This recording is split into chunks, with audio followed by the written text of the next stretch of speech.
Nilambur election ഒരു അനാവശ്യമായ ഒരു ഇലക്ഷൻ, ജനങ്ങളുടെ മേലെ ഉണ്ടാക്കിയ ഒരു ഇലക്ഷൻ. ഇത് ഇലക്ഷന്റെ കാരണം എന്തായിരുന്നു? LDF-ന് ഒരു ഒരു ഇക്കരെ നിന്ന് അക്കരെ പച്ച എന്ന് പറഞ്ഞ് ഒരു MLA അങ്ങോട്ട് പോയി. അവര് ഈ 6-8 മാസത്തിന് ഒരു ബൈ ഇലക്ഷൻ സൃഷ്ടിച്ചു. അത് ഞാൻ കാണുന്നത് ഒരു അനാവശ്യമായ ഒരു ഇലക്ഷനാണ്. എന്നാലും ഞങ്ങൾ ഇന്നലെ BJP കോർ കമ്മിറ്റി അതിൽ ഞങ്ങൾ ഡിസ്കസ് ചെയ്തു. ഇന്ന് ഞങ്ങൾ NDA-ന്റെ ഒപ്പം ഇരുന്ന് തീരുമാനിക്കും എന്താണ് ചെയ്യേണ്ടത്, എന്താണ് ഞങ്ങൾ സ്ട്രാറ്റജി. പക്ഷെ അത് ഞാൻ മീറ്റിംഗ് കഴിയട്ടെ. മീറ്റിംഗ് കഴിയണ മുമ്പ് ഞാൻ എന്ത് പറയാനാ? അത് മീറ്റിംഗ് കഴിഞ്ഞ ഉടനെ ഞങ്ങൾ പറയും. പക്ഷെ ഞാൻ ഈ ഇലക്ഷനെ കാണുന്നത്, ഈ 8 മാസം 7 മാസം ഒരു റിമൈനിങ് ടേം ഒരു ഇലക്ഷൻ കാണുന്നത് ഒരു അനാവശ്യമായ ഒരു ഇലക്ഷനാണ്. കാശ് വേസ്റ്റ് ചെയ്യുന്ന ഒരു ഇലക്ഷൻ. അത് സൃഷ്ടിച്ചതും ഇവര് LDF-ഉം UDF-ഉം തമ്മിലാണല്ലോ ഈ ഇലക്ഷൻ ബൈ ഇലക്ഷൻ നടക്കുന്നത്. അതുകൊണ്ട് ഇതെല്ലാം ഇത് മനസ്സിൽ വെച്ച് ഞങ്ങൾ തീരുമാനിക്കും. ഈ BJP എന്തൊക്കെയോ സംഘടനാ പ്രശ്നങ്ങളുണ്ടെന്ന് വലിയ വാർത്തകൾ കഴിഞ്ഞ ദിവസമൊക്കെ. അതെയോ? ഞാൻ കണ്ടില്ലല്ലോ. ഞാൻ അങ്ങനെയൊന്നും, നിങ്ങൾക്ക് ഇങ്ങനെ ഒരു ഹെഡ്ലൈനും ക്ലിക്ക് ബേറ്റും അതെല്ലാം ചെയ്യാൻ നിങ്ങളല്ലേ ചെയ്യുന്നത്. ഇവിടെ ആരും ഒന്നും പറഞ്ഞില്ലല്ലോ.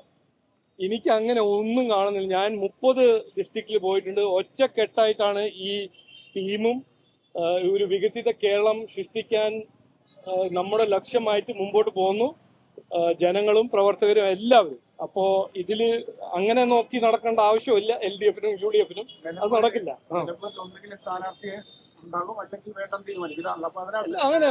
അങ്ങനെ മൾട്ടിപ്പിൾ ഓപ്ഷൻസ് ഉണ്ട്. BJP-ന്റെ സ്ഥാനാർത്ഥി ഉണ്ട്, NDA-ന്റെ സ്ഥാനാർത്ഥി ഉണ്ട്, പിന്നെ സ്വതന്ത്ര സ്ഥാനാർത്ഥി ഉണ്ട്. എത്രയോ പോസിബിലിറ്റീസ് ഉണ്ട്. ഇതെല്ലാം നമ്മൾ ഡിസ്കസ് ചെയ്ത് നോക്കൂ. ഞങ്ങളുടെ ഏറ്റവും പ്രധാനപ്പെട്ട ഒരു രാഷ്ട്രീയ ഗോൾ എന്ന് പറഞ്ഞാൽ ലോക്കൽ ബോഡി ഇലക്ഷനാണ്. ഇത് ഒരു 7 മാസം ഒരു MLA-നെ എലക്ട് ചെയ്യാൻ ഒരു അനാവശ്യമായ ഒരു ഇലക്ഷൻ ആണെന്ന് അവർക്ക് തന്നെ അറിയാം. അത് മത്സരിക്കാൻ പോകുന്ന കാൻഡിഡേറ്റ്സിന് അറിയാം. 7 മാസം കഴിഞ്ഞിട്ട് വേറൊരു തെരഞ്ഞെടുപ്പ് വരില്ലേ? അവർക്ക് ഈ 7 മാസത്തിൽ എന്ത് ചെയ്യാൻ പറ്റും? ഒന്നും ചെയ്യാൻ കഴിയില്ല. അതുകൊണ്ട് ഇതെല്ലാം മനസ്സിൽ വെച്ച് ഞങ്ങൾ തീരുമാനിക്കും. ഞങ്ങൾ അങ്ങനെ ഈഗോ വെറുതെ ഒരു കാണിക്കാൻ ഒരു ഇലക്ഷന് ഇറങ്ങുക. ഞങ്ങൾക്കറിയാലോ ഞങ്ങളുടെ അവിടെ ശക്തി എന്താണ്. നിലമ്പൂർ ഒരു മൈനോറിറ്റി ഡോമിനേറ്റഡ് കോൺസ്റ്റിറ്റ്യുവൻസിയാണ്. അതെല്ലാം ഞങ്ങൾ അറിയില്ല. അത് എല്ലാം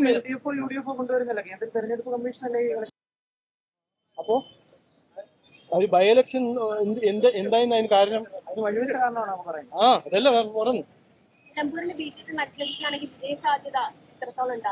അല്ല, ഇതുവരെ ജയിച്ചിട്ടില്ല. അല്ല, അങ്ങനെ ഞാനൊന്നും പറയാൻ പോകുന്നില്ല. വിജയ സാധ്യതയെ കുറിച്ച് ഞാൻ പറയുന്ന ആളല്ല. അത് ജനങ്ങളാണ് തീരുമാനിക്കേണ്ടത്. എവിടെയാണോ ലോക്കൽ ബോഡിയാണോ വരുന്ന അസംബ്ലി ഇലക്ഷൻ ആണോ, ഞങ്ങൾ അധ്വാനിക്കും. ഞങ്ങളുടെ ഒരു വിഷൻ ഞങ്ങൾ ജനങ്ങളെ മുമ്പോട്ട് വയ്ക്കും.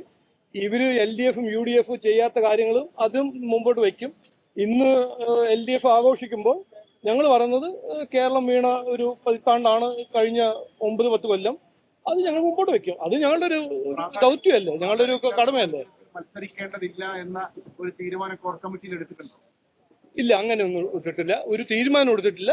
എല്ലാവരും, ഞങ്ങളൊരു ഡെമോക്രാറ്റിക് പാർട്ടിയാണ്. ഞങ്ങളൊരു അങ്ങനെ ഒരു ഹൈക്കമാൻഡ് ഒന്നും ഇല്ലല്ലോ. ഒരു LDF-ഉം കോൺഗ്രസ് അല്ലല്ലോ. എല്ലാവരും എല്ലാ നേതാവും അവരുടെ ഒരു ഒപ്പീനിയൻ മുമ്പോട്ട് വെക്കും.